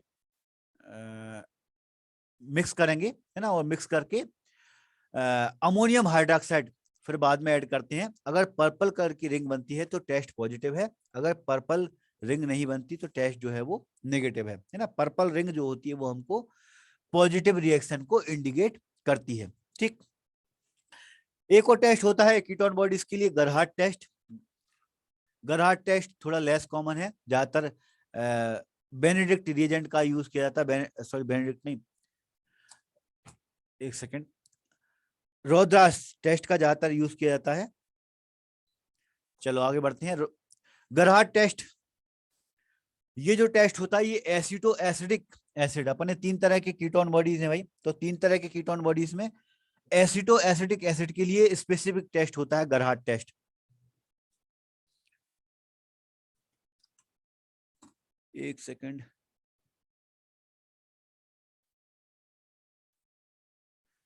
चलो तो इसमें क्या करते हैं अपन? यूरिन में 10% फेरिक क्लोराइड ऐड करते हैं। ठीक है, 10% इसमें अपन ने यूरिन जो सैंपल लिया उसमें 10% फेरिक क्लोराइड ऐड किया, और उसको बाद फिर अपन इसको 5 मिनट तक बॉईल करते हैं ना। उससे पहले अपन ने 10% फेरिक क्लोराइड ऐड किया, और ऐड करने के बाद जो सॉल्यूशन है वो रेड कलर में या पर्पल कलर में बदल जाता है। उसके बाद फिर हम यूरिन को 5 मिनट तक बॉईल करते हैं। अगर बॉईल करने से कलर गायब हो गया है ना तो टेस्ट पॉजिटिव मानेंगे, अगर कलर गायब नहीं हुआ तो टेस्ट को अपन नेगेटिव मानेंगे। क्या किया अपन ने इसमें? इसमें जो टेस्ट की प्रोसीजर चल रही है वो थोड़ी सी उल्टी चल रही है। ज्यादातर जो अपने टेस्ट होते हैं उसमें कलर बनते हैं तो वो अपने पॉजिटिव बताते हैं, यहाँ पर कलर गायब होने हमको बता रहा है कि टेस्ट पॉजिटिव है। यूरिन का सैंपल है, यूरिन में अपन 10% फेरिक क्लोराइड ऐड करेंगे तो सबसे पहले रेड कलर का एक कॉम्प्लेक्स बनेगा। अब इसको अपन बॉईल करते हैं, 5 मिनट तक अपन इसको उबालते हैं। 5 मिनट के बॉईल करने से अगर कलर गायब हो गया मतलब कीटोन बॉडीज प्रेजेंट हैं, और अगर कलर गायब नहीं हुआ मतलब कीटोन बॉडीज जो है वो एब्सेंट हैं। ठीक है, आगे बढ़ते हैं। अगला अपना टेस्ट है bile pigment bilirubin. Bile pigment कब बनते हैं भाई? बाइल पिगमेंट ये अपन ने बायोकेमिस्ट्री में डिस्कस किया था कि बिलिरुबिन किस तरह से बनते हैं। जो कॉन्जुगेटेड बिलिरुबिन होते हैं वो ही अपने यूरिन से एक्सक्रीट हो पाते हैं। मतलब यूरिन में जो बिलिरुबिन आ रहा है वो बेसिकली कॉन्जुगेटेड बिलिरुबिन ही होता है। और किस कंडीशन में ये होगा? हीमोलाइटिक जॉन्डिस की कंडीशन में, जब आरबीसी बहुत ज्यादा ब्रेकडाउन होती है। तो आरबीसी जब बहुत ज्यादा ब्रेकडाउन होती है तो उस टाइम पर बिलिरुबिन यूरिन में एक्सक्रीट होता है। ये जो बिलिरुबिन होता है ये कॉन्जुगेटेड बिलिरुबिन होता है ना। और उसी को डिटेक्ट करने के लिए अपन बाइल पिगमेंट का टेस्ट लगाते हैं। तो बाइल पिगमेंट के टेस्ट लगाने के लिए हमारे चार टेस्ट होते हैं। पहला form test. Form test physical test होता है। इसमें अपन सिर्फ क्या करेंगे, यूरिन को सेक करेंगे। यूरिन को अपन थोड़ा सा हिला के देखेंगे। हिलाने से अगर उसमें झाग बन रहा है और येलो कलर बन रहा है, येलो कलर की यूरिन है और अगर झाग बन रहा है मतलब उसमें बाइल पिगमेंट प्रेजेंट है यूरिन में, है ना। फिजिकल टेस्ट है ये भी। दूसरा होता है अपना फाउचेस टेस्ट। फाउचेस टेस्ट जो होता है वो सबसे कॉमन और सबसे इंपोर्टेंट टेस्ट है बाइल पिगमेंट के लिए। कैसे करते हैं फाउचेस्ट को अपन? फाउचेस्ट को करने के लिए अपन 5 ml की यूरिन लेंगे और 5 ml की यूरिन में अपन 2.5 ml 10% baric chloride, barium chloride अपन ऐड करते हैं। 2.5 ml मतलब 2.5 ml है ना। 5 ml यूरिन लिया, 5 ml यूरिन में अपन ने 2.5 ml बेरियम क्लोराइड ऐड की। फिर उसके बाद में अपन सेंट्रीफ्यूज करते हैं और सेंट्रीफ्यूज करने के बाद सुपरनेंट को तो डिस्कार्ड कर देंगे और डिपोजिट पर अपन फाउचेस्ट रिएजेंट की 1 ड्रॉप डालेंगे। अपन ने क्या किया, 5 ml यूरिन ली, उसमें 2.5 ml बेरियम क्लोराइड ऐड किया और उसके बाद में पहले प्रेसिपिटेट बन जाते हैं। प्रेसिपिटेट जब बने तो अपन ने उसको सेंट्रीफ्यूज किया तो सुपरनेंट को तो डिस्कार्ड कर देते हैं और जो डिपोजिट होता है उसमें अपन फाउचेट रिएजेंट की 1 ड्रॉप डालते हैं। अगर ग्रीन कलर का पिगमेंट बनता है मतलब टेस्ट पॉजिटिव है, और अगर ग्रीन पिगमेंट नहीं बनता मतलब टेस्ट जो है वो निगेटिव है। ठीक है, इसी का बाइल पिगमेंट का अगला टेस्ट होता है जिमिलिन टेस्ट। जिमिलिन टेस्ट में अपन क्या करते हैं, यूरिन जो होती है उसमें कंसंट्रेट नाइट्रिक एसिड ऐड करते हैं। कंसंट्रेट नाइट्रिक एसिड अपन यूरिन में ऐड करेंगे और फिर धीरे से हिलाएंगे। अगर यूरिन के कलर चेंज होंगे तो टेस्ट पॉजिटिव है, अगर यूरिन के कलर चेंज नहीं होते तो मतलब टेस्ट जो है वो नेगेटिव है। अगला टेस्ट होता है लूगल साइडिन। लूगल साइडिन में अपन 4 ml लूगल साइडिन में यूरिन की 4 ड्रॉप ऐड करेंगे। हम क्या करेंगे, एक टेस्ट ट्यूब में 4 ml लूगल साइडिन लेते हैं, उसमें 4 ड्रॉप अपन यूरिन की ऐड करेंगे और थोड़ा सा हिलाएंगे उसको। हिलाने से अगर ग्रीन कलर बनता है तो टेस्ट पॉजिटिव है, अगर ग्रीन कलर नहीं बनता तो टेस्ट जो है वो नेगेटिव है। तो बाइल पिगमेंट के लिए अपन 4 तरह के टेस्ट कर सकते हैं। हालांकि 4 में से एक टेस्ट जो है वो अपना कॉमन टेस्ट होता है, मतलब फॉर्म टेस्ट अपन नाम भले ही फॉर्म टेस्ट है, हालांकि ये करते नहीं है लेबोरेटरी में। टेस्ट जो है वो फाउचेस्ट, जिमिलिन और लूगल साइडिन, ये 3 टेस्ट आपके लिए इंपोर्टेंट है। अगला टेस्ट होता है अपना बायोसाल्ट, है ना। आज अपन थ्योरी थ्योरी समझ लो, आपके जो भी डाउट होंगे अपन कल डिस्कस करेंगे। तो पहले आप आज की क्लास में सिर्फ जो केमिकल टेस्ट है उनको समझ लो, माइक्रोस्कोपिक को अपन कल पढ़ेंगे और आपके जो भी डाउट रहेंगे तो अपन कल डिस्कस कर लेंगे। अगला टेस्ट है अपना बायोसाल्ट। बायोसाल्ट क्या होता है भाई? बाइल के माध्यम से अपने स्मॉल इंटेस्टाइन में ये प्रवेश करता है। हमारा जो लीवर होता है वो बाइल बनाता है। तो बाइल जो होता है वो लीवर के थ्रू हमारे इंटेस्टाइन में पहुंचता है ना। तो ये क्या करता है बाइल, ये हमारे खाने में डिटर्जेंट की तरह काम करेगा। हमारे जो फेट होते हैं वो आसानी से टूटते नहीं है, तो फेट जो लिपिड होते हैं उनको इमल्सिफाई करने का काम जो होता है वो बाइल का होता है। और ये इमल्सिफाई कैसे करेगा? सरफेस टेंशन को ये कम कर देता है। जैसे हमारे जो डिटर्जेंट होते हैं, अपन जो कपड़े धोने के लिए डिटर्जेंट यूज करते हैं, वो भी क्या करते हैं, पानी के सरफेस टेंशन को कम कर देते हैं। तो इसी तरह से ये जो बाइल बन रहा है हमारे लीवर से, ये हमारे बॉडी में जो हमने कुछ खाया पिया है उसके सरफेस टेंशन को ये कम कर देता है, जिससे लिपिड जो होता है वो आराम से टूट जाता है। हमारे लिपिड को जो एंजाइम वो एक होता है लाइपेस एंजाइम, ये लिपिड को तोड़ने का काम करता है। तो ये लिपिड को तभी तोड़ पाएगा जब वो थोड़ा सा इमल्सिफाई होगा। तो इमल्सिफाई करने का काम जो होता है वो बाइल का होता है। तो उसी को डिटेक्ट करने के लिए अपन बाइल साल्ट टेस्ट करेंगे। बाइल साल्ट टेस्ट करने के लिए अपन जो टेस्ट यूज करते हैं उसका नाम होता है हैश टेस्ट। इंपोर्टेंट है, एग्जाम में आता है। जितने भी टेस्ट अपन केमिकल पढ़ रहे हैं सारे के सारे मोस्ट इंपोर्टेंट है ना। तो पहले आप समझ लो इनको, कल अपन के डाउट सेशन करेंगे तो डाउट में आपके जो भी डाउट होंगे किसी भी टेस्ट से तो वो अपन कवर करेंगे। इसमें इस टेस्ट में अपन क्या करते हैं, बड़ा सिंपल सा टेस्ट होता है बाइल साल्ट का। अगर बाइल साल्ट प्रेजेंट है यूरिन में तो वो हमको बताता है कि वो सरफेस टेंशन को कम कर देता है। ठीक है, क्योंकि अपन को मालूम भाई अपन डिटर्जेंट को घोलेंगे तो वो सरफेस टेंशन कम करेगा। इसी तरह से बाइल जो होता है वो भी डिटर्जेंट है। तो जब भी अगर यूरिन में बाइल साल्ट प्रेजेंट होगा तो वो यूरिन के सरफेस टेंशन को कम कर देगा। तो उसी को डिटेक्ट करने के लिए उसी यही प्रॉपर्टी को डिटेक्ट का ही अपन यूज करेंगे। तो अपन क्या करते हैं, ये जो यूरिन का सैंपल है बड़ा सिंपल सा टेस्ट है।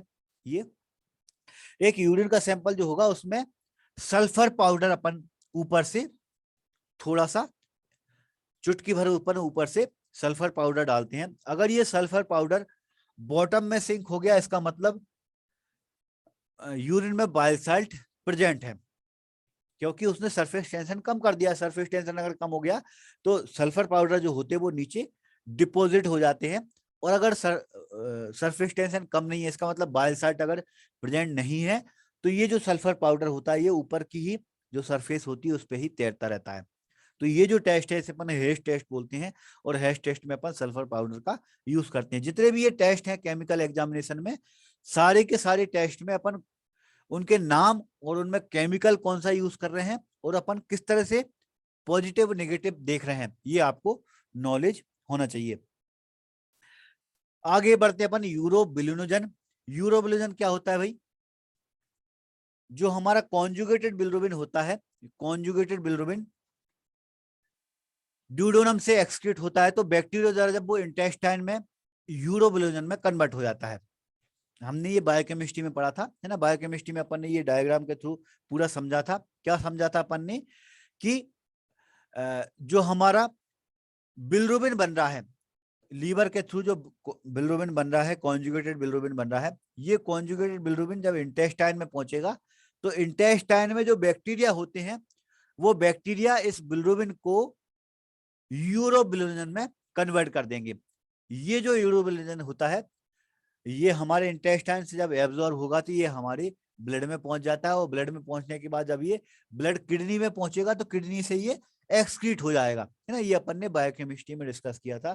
तो ये हमारा यूरोबिलिनोजन होता है। ठीक है, तो इसका मेजर पार्ट जो होता है, ज्यादातर पार्ट जो होता है वो तो स्टूल के थ्रू चला जाता है, लेकिन कुछ पार्ट जो होता है वो रिसाइकल होकर हमारे यूरिन में पहुंच जाता है। ज्यादातर पार्ट यूरोबिलिनोजन का स्टूल के थ्रू एक्सक्रीट होता है। और स्टूल के थ्रू जब एक्सक्रीट होगा तो ये यूरोबिलिनोजन जो होता है वो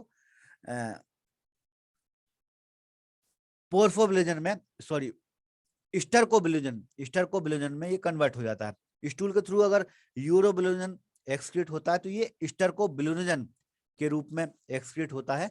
लेकिन अगर ये ब्लड में आ गया तो ब्लड में ये किडनी के थ्रू एक्सक्रीट होगा। किडनी के थ्रू एक्सक्रीट जब होता है तो अपन इसको डिटेक्ट करते हैं।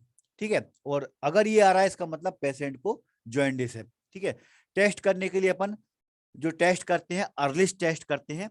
अर्लिस्ट टेस्ट नाम आपको याद रखना है, अर्लिस्ट टेस्ट।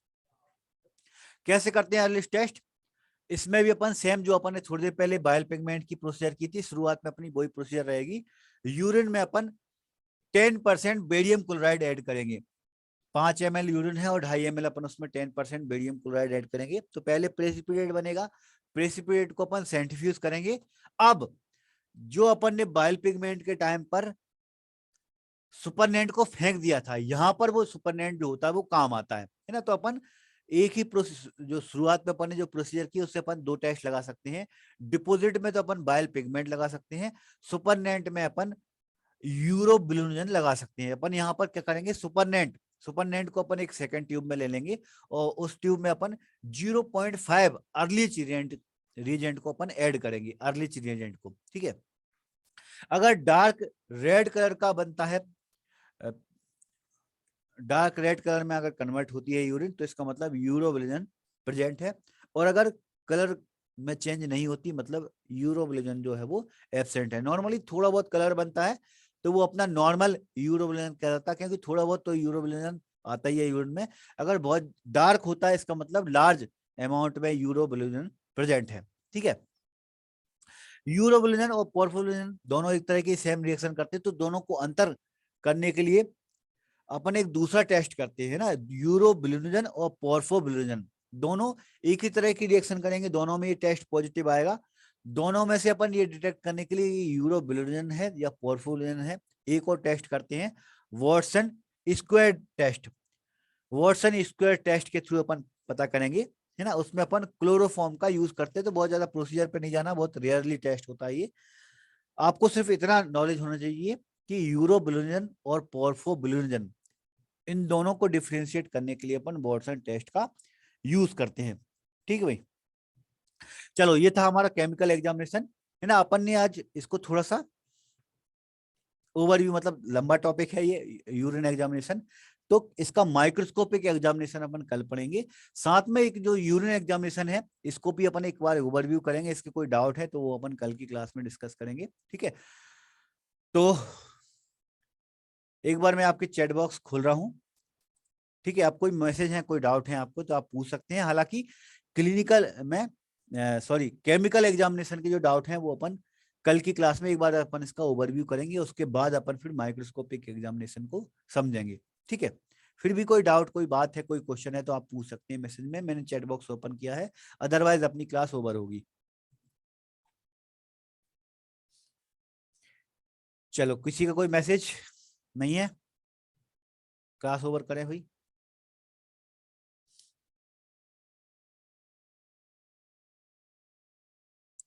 हाँ, रावत ने देखा 5 बजे 7 बजे वाली नहीं होगी, तो रावत अभी 5 बजे और 7 बजे वाली नहीं हो पाएगी। अपन एक दिन में एक ही क्लास लेने देते हैं, क्लिनिकल पैथोलॉजी बहुत इंपॉर्टेंट है, अपने पास टाइम भी है, तो थोड़ा सा रिलैक्स होकर अपन पढ़े तो ज्यादा अच्छा है। बहुत ज्यादा अपन को जरूरत नहीं है कि जल्दी से अपना सिलेबस खत्म हो जाए पूरा का पूरा, है ना। इंपॉर्टेंट इससे क्वेश्चन बहुत बनते हैं, है ना। तो एक टॉपिक को मैं थ्योरी पढ़ाऊं, उसी टॉपिक को sir MCQ, Dinesh sir MCQ कराएं, तो वो आपके लिए ज्यादा प्रैक्टिस हो पाएगी, ज्यादा अच्छे से आपको समझ में आएगा। अब कवर कराने के लिए तो 2 दिन के अंदर ही हम पूरा सिलेबस खत्म करा सकते हैं, लेकिन उसका मतलब क्या है, अपने पास आराम से अभी 20-25 दिन का टाइम है, तो 20-25 दिन में अपने मुश्किल से 8-10 दिन और लगेंगे, तो 8-10 दिन में अपना सिलेबस अपन थोड़े और अच्छे से समझते हुए चले, तो अपने 8-10 दिन में अपने बहुत अच्छे से आराम से सारे टॉपिक हो सकते हैं ना। तो अपने 5 बजे और 7 बजे वाली क्लास नहीं होगी, मॉर्निंग में ही क्लास होगी। हाँ, एग्जाम बाय टेस्ट सीरीज कब से स्टार्ट होंगे रावत ने कहा है, तो Rawat exam by test series अपने आज से शुरू होने थे 1 तारीख से, लेकिन बहुत सारे कुछ स्टूडेंट हैं उनके मैसेज मेरे पास आए थे कि सर एग्जाम वाइज वाली जो लाइव टेस्ट हो रहे हैं उनमें अपनी प्रैक्टिस नहीं हो पा रही, बार बार क्वेश्चन को नहीं देख पा रहे हैं, क्योंकि उसमें लिंक खुलती है तो वो 24 घंटे के बाद फिर आंसर देख पाते हैं, है ना। तो कुछ स्टूडेंट का ऐसा मानना है सर प्रैक्टिस टेस्ट शुरुआत में आप प्रैक्टिस टेस्ट दे दो, बाद में जो लाइव टेस्ट है वो बाद में आप इकट्ठे करा देना। तो पहले अपन क्या करते हैं, 1 हफ्ते अभी प्रैक्टिस टेस्ट जितने ज्यादा से ज्यादा 50-50, क्योंकि अभी आपकी क्लासेस भी चल रही हैं, है ना। तो कुछ स्टूडेंट जिन्होंने थोड़ा लेट लेट एग्जाम ज्वाइन किया था क्लास, तो उनकी रिकॉर्डेड क्लास वो बार बार देख रहे हैं। ठीक है, तो अभी प्रैक्टिस पे आपको ध्यान देना, तो अपने कम टाइम, मतलब 1 घंटे का टाइम भी अपने पास निकल गया, तो 50-50 क्वेश्चन आप कहीं भी बैठे और आपके पास 1 घंटे का टाइम है, जैसे लंच का टाइम अपन ड्यूटी में है और 1 घंटे का लंच का टाइम मिला, तो आपने 50 क्वेश्चन की प्रैक्टिस कर ली, है ना। तो कम टाइम निकाल के आप जो प्रैक्टिस वाले एमसीक्यू है उसमें आप ज्यादा प्रैक्टिस कर सकते हो। लाइव टेस्ट में क्या रहता है, लाइव टेस्ट में आपको एक सिंगल सिटिंग में 100 क्वेश्चन करना रहता है, तो वो आपके लिए मतलब अलग से सेपरेट टाइम होना चाहिए आपके पास, 2 घंटे का, 2 घंटे आप अलग से बैठोगे तभी आप लाइव टेस्ट दे पाओगे। तो पहले अपन प्रैक्टिस एमसीक्यू कराते हैं, जब तक अपने जो एक हफ्ते में अपनी एक क्लास खत्म होगी तब तक अपने प्रैक्टिस एमसीक्यू चलेंगे। तो प्रैक्टिस एमसीक्यू में जितने ज्यादा क्वेश्चन पॉसिबल है उतने क्वेश्चन हम लोग अपलोड कर देंगे। उसके बाद में फिर एग्जाम बाय टेस्ट सीरीज, देखो एग्जाम बाय टेस्ट सीरीज में होता क्या है, सिर्फ आप थोड़ी सी आपकी रैंकिंग मालूम चल जाती कि आपसे कितने स्टूडेंट ज्यादा हैं कितने कम हैं, बस इतना ही अंतर है। तो लाइव टेस्ट और जो प्रैक्टिस सेट है उनमें बस इतना अंतर है कि आपको सिर्फ अपनी रैंक मालूम चल रही, तो रैंक तो अपना उनको ग्रुप 5 में बनाना है, यहाँ पर तो रैंक बनाना नहीं है, तो वो अपन रैंक फिर बाद में भी आप देख सकते हो। और अपन ने उसका फ्री टेस्ट कर भी रखा है, तो उससे भी आपका रैंक मालूम चल जाती है। तो लाइव टेस्ट के चक्कर में आप मत पड़ो, प्रैक्टिस वाले जो एमसीक्यू अपलोड हो रहे हैं उनको ही आप, उनसे ही आप प्रैक्टिस करते जाओ, ठीक है भाई। हाँ देखो, अब ये दिक्कत होती है, स्वरूप ने कहा पैरासाइट वाला टेस्ट नहीं हो पाया था, तो पैरासाइट वाला टेस्ट मैं दोबारा से ओपन कर दूंगा, है ना। लाइव टेस्ट में ये दिक्कत रहती है कि एक फिक्स टाइम पर ही अपन उसको ओपन कर पाते हैं, और एक बार फिर जब वो क्लोज हो जाता है तो दोबारा से आप टेस्ट नहीं दे पाते। तो प्रैक्टिस टेस्ट ही आपके लिए अभी जरूरी है, जरूरत है, जो आपके लिए जरूरी है, जरूरत है, उसके हिसाब से हम काम कर रहे हैं। तो पहले आप प्रैक्टिस टेस्ट, 1 हफ्ते आपको प्रैक्टिस टेस्ट मिलेंगे, उसके बाद में एग्जाम बाय टेस्ट सीरीज में जिस तरह से एग्जाम होती है उस तरह से क्वेश्चन आपको मिल जाएंगे, ठीक है। पवन तुम्हारा क्या मैसेज नहीं दिख रहा, बाइल पिगमेंट पॉजिटिव आया तो बाइल साइट भी पॉजिटिव आता है, हाँ नॉर्मली पवन बिल्कुल सही कह रहा हो, बाइल पिगमेंट पॉजिटिव आता है तो बाइल साइट और बाइल पिगमेंट दोनों नॉर्मली कंडीशन में दोनों एक साथ ही पॉजिटिव आते हैं, लेकिन दोनों अलग अलग चीजें हैं। बाइल पिगमेंट बिलिरुबिन से बनता है, बाइल साइट जो होता है वो लीवर से हमारा बनता है ना। अपन कल की क्लास में थोड़ा और डिटेल में डिस्कस करेंगे, ठीक है।